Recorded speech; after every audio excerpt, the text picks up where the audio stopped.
In this video, you will learn how to change your Instagram username. First, you need to click on your profile picture located on the lower right side. This will bring you on your profile. You need to click Edit Profile, this button right here. All right.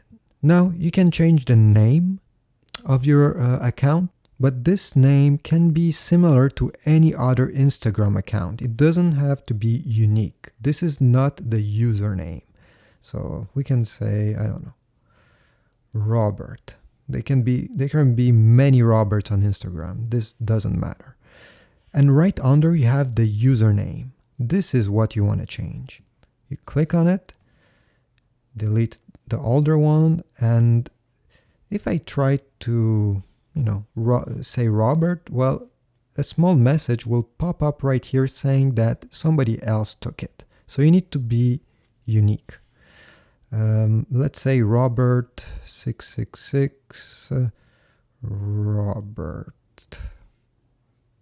Even this one is took. Let's add more numbers and letters. Okay, perfect. You can see the check mark here turning to blue. This means nobody took it. So you can click on it.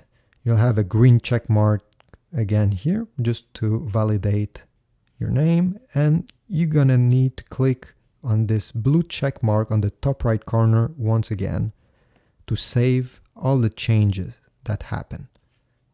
That's it. You done it. Thanks for watching, and please subscribe if you liked this video.